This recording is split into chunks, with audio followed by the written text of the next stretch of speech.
नमस्कार दोस्तों, स्वागत करता हूं राहुल कौशिक आरके पे सभी का। दोस्तों, देश में अभी एक टॉपिक में बहुत ज़्यादा बहस हो रही है और आर्गुमेंट काउंटर आर्गुमेंट चल रहे हैं।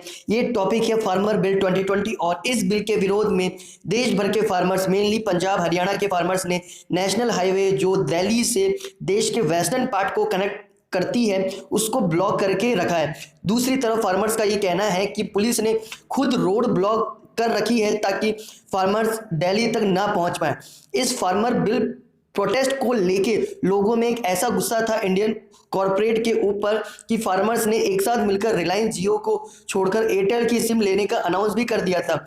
अब समझने की बात यह है कि फार्मर्स बिल क्या है, क्यों इसको लेकर लोग इतना भड़क गए हैं, क्यों कॉर्पोरेट को लेकर इतना गुस्सा है, ये सारी बातें आज के वीडियो में मैं आपको बताऊंगा। लेकिन वीडियो को एंड तक आपको देखना पड़ेगा, तभी आप समझ पाएंगे कि इस प्रोटेस्ट और बिल के पीछे की क्या सच्चाई है और कैसे ये Indian investor, agri sector and economy को इम्पैक्ट कर सकती है। और दोस्तों, वीडियो को लाइक और चैनल को सब्सक्राइब करना मत भूलिएगा। तो दोस्तों, हम आगे बढ़ते हैं। फार्मर बिल 2020 को समझिए। सितंबर 2020 में फार्मर्स बिल लोकसभा में पहली बार पास हुआ। उसके बाद ये राज्यसभा में जब ये बिल लाया गया तब बहुत हंगामा भी हुआ, लेकिन उसके बाद भी वॉइस वोट के जरिए राज्यसभा में भी ये बिल पास हो गया। इस बिल के जो मेन 3 मुद्दे थे वो ये है: एपीएमसीज का मोनोपोली खत्म करना।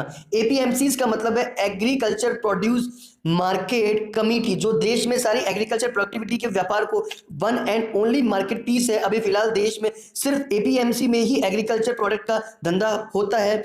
अब इसको दोनों साइड है।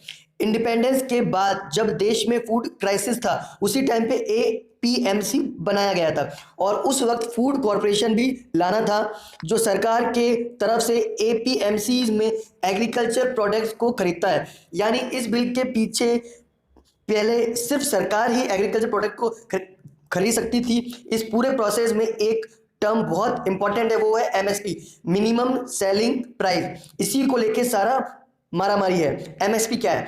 एमएसपी का मतलब है इंश्योरेंस, जो सरकार ने सारी एग्रीकल्चर सीजनल से पहले इशू करती है फार्मर्स के लिए। इस एमएसपी लिस्ट में 23 फार्म प्रोडक्ट इन्वॉल्व है। हालांकि सरकार सिर्फ राइस और व्हीट ही खरीदती है। एमएसपी का मतलब है कि फसल उगने से पहले ही वो मिनिमम कितने दाम में बिकेगा ये तय किया जाता है सरकार की तरफ से। इसका क्या फायदा है? इसका फायदा ये है कि अगर कुछ कारण से, कोई नेचुरल डिजास्टर की वजह से अगर फसल खराब या बर्बाद होती है या फिर उसको बहुत ज़्यादा प्रोड्यूस हो जाती है तो सरकार एक मिनिमम प्राइस पे करती है किसानों को, ताकि उनका पूरा लॉस ना हो जाए। ये एक सोशल सेफ्टी नेट जैसा कह सकते हैं, जैसे आप और मैं मेडिक्लेम करते हैं ताकि बीमारी के वक्त कुछ अमाउंट का राहत मिल जाए। लेकिन इंटरेस्टिंग बात यह है कि एमएसपी हर साल होने के बाद भी आज तक एमएसपी एक लो रेट नहीं बना है। ये सरकार देती है, लेकिन सरकार इसको देने के लिए ऑब्लिगेट नहीं। यानी मेन वजह जिसके कारण किसान भड़के हैं। किसान क्यों गुस्सा हैं? फार्मर बिल में कहा गया है कि सिर्फ एपीएमसी नहीं बल्कि कॉर्पोरेट हाउसेज और इंडिविजुअल रिटेलर भी एग्री प्रोडक्ट्स का रिटेल में खरीद सकते हैं। यानी अभी इस बिल के बाद कोई भी एग्रीकल्चर प्रोडक्ट को किसी के पास नहीं बेच सकता है और किसान अपने प्रोड्यूस को इंटरसेक्ट ले जाके भी बेच सकते हैं, मतलब बाहर ले जाके कोई भी बेच सकते हैं। कोई भी स्टेट यूपीएससी एक्स्ट्रा सेस या टैक्स नहीं लगा पाएगा। फार्मर्स बिल इसी टॉपिक पे किसान को ये लग रहा है कि शायद इसके बाद एमएसपी नहीं रहेगा, यानी जो इंश्योरेंस है वो चला जाएगा और किसान को अपने हाल पे छोड़ दिया जाएगा।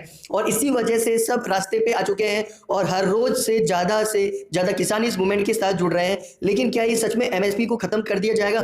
सरकार कह रही है ऐसा कुछ नहीं होगा, एमएसपी भी रहेगा, एपीएमसी भी रहेंगे, खाली मार्केट को बड़ा कर दिया जाएगा ताकि जिसको एपीएमसी में नहीं जाना है वो ना जाए और वो अपना प्रोडक्ट को कहीं और बेचे। सरकार की इस बात पे किसानों को भरोसा नहीं हो पा रहा है और यही वजह है कि बार बार मीटिंग होने के बाद भी दोनों तरफ के बीच को समझना नहीं हुआ है अभी तक। ऐसा क्यों हो रहा है? अब बात की गहराई में जाते हैं और समझते हैं कि किसानों को डर किस बात का है। पूरा सच क्या है दोस्तों? इंडिया में 60 के टाइम पे फूड क्राइसिस के वक्त APMC and food production bill लाया गया था। इस बिल में एक बहुत इंपॉर्टेंट पार्ट था कालाबाजारी, यानी जरूरत से ज्यादा एग्री प्रोडक्ट स्टोर नहीं करने का लॉ। इस लॉ को 2020 के बिल में हटा दिया गया। यानी अभी कॉर्पोरेट और प्राइवेट प्लेयर्स अगर चाहें तो कितना भी अमाउंट को एग्री प्रोडक्ट को खरीद के उसको स्टोर कर सकते हैं। ये सिर्फ एक प्रोविजन है, लेकिन फार्मर को इस पर सबसे ज़्यादा प्रॉब्लम है।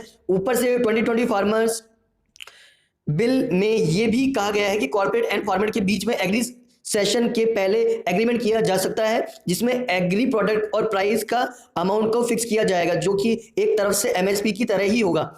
इस पे फार्मर का ये कहना है कि वो कॉर्पोरेट का भरोसा नहीं करते। कुछ व्हाट्सएप रूमर्स ऐसे हैं कि फैले हैं कि रिलायंस और अडानी ने ऑलरेडी बड़े बड़े एग्री प्रोडक्ट स्टोर यूनिट बना लिए हैं, जो एक छोटे गाँव के साइज का है। इन सबसे फार्मर को ऐसा लग रहा है कि वो सरकार के सेफ्टी नेट से दूर कॉर्पोरेट के अंदर आ जाएंगे, क्योंकि रिलायंस और अडानी देश के सबसे बड़े 2 कॉर्पोरेट हाउसेज हैं, और अगर वो किसी सेक्टर में घुस जाएं तो पूरा कंट्रोल लेके ही छोड़ते हैं। और इसलिए उनको ये लग रहा है कि एपीएमसीज नहीं रहेंगे और एमएसपी भी चली जाएगी और देश का एग्रीकल्चर भी प्राइवेटिज्म कर दिया जाएगा। और क्योंकि ये स्टोर पे कोई लिमिट नहीं है, तो इन प्रोडक्ट के प्राइस भी बहुत ज़्यादा बढ़ जाएंगे, जैसे एक टाइम पे कालाबाजारी करने वाले करते थे, यानी किसानों से कम दाम पे एग्रीमेंट करके फिर उसको बहुत ज़्यादा दाम पे पब्लिक को बेच दिया जाएगा। सरकार का कहना है कि ये इतना आसान नहीं है। अडानी एंड अंबानी ने भी ऐसे फूड स्टोरेज यूनिट बनाने का रूमर्स को लेके इनकार किया है। रिलायंस फिलहाल रिटेल और टेलीकॉम में घुसी हुई है और अडानी ग्रीन एनर्जी में अपना पूरा फोकस कर रही है। सरकार का कहना है कि एपीएमसीज में जो कमीशन कोर है उसको बाहर निकालने के लिए ये बिल लाया गया है। इस एपीएमसी मंदी सिस्टम में जो बीच वाले लोग हैं उन्होंने सालों से बहुत ज्यादा फायदा लूटा है, सिर्फ इन मैदानों के चलते। ये भी सच्चाई है। और ऊपर से पंजाब और हरियाणा में सबसे ज़्यादा एमएसपीज का फायदा होता है, क्योंकि वहाँ की राइस और वीट सबसे ज़्यादा उपयोगी होती है। इसके अलावा एनवायरनमेंट इफेक्ट बहुत बुरा हुआ है, क्योंकि इन सालों से एमएसपी लेने के लिए पंजाब, हरियाणा और देश के वेस्टर्न बेल्ट में किसान कम पानी वाले मिट्टी में भी राइस एंड वीट उगाते रहते हैं, और इंडिया के ग्राउंड वाटर लेवल को कम होने की वजह से ये भी एक बहुत बड़ा रीजन है। तो इसी बिल के 2 पहलू हैं और किसी भी साइड का एक दूसरे पे भरोसा नहीं हो रहा है, इसलिए आज पूरे देश के फार्मर्स प्रोटेस्ट से गुजर रहे हैं। अगर सरकार बिल को लेने से पहले किसानों से बात कर लेती और उनको कॉन्फिडेंट में ले लेती तो ये बिल उनके फ्यूचर की भलाई के लिए है, और इसमें उनका सिर्फ फायदा ही नहीं है, तो सिर्फ सिचुएशन बेटर हो सकता था। फिलहाल 29 दिसंबर को फिर से दोनों साइड के बीच में मीटिंग होने वाली है। उसके बाद में ये पता चलेगा कि प्रोटेस्ट कितना दूर जाएगा और इसका क्या लॉन्ग टर्म इम्पैक्ट होने वाला है। तो दोस्तों, उम्मीद करता हूं आज आपको फार्मर्स का प्रोटेस्ट समझ में आ गया होगा। वीडियो को लाइक कीजिएगा, शेयर कीजिएगा। धन्यवाद दोस्तों।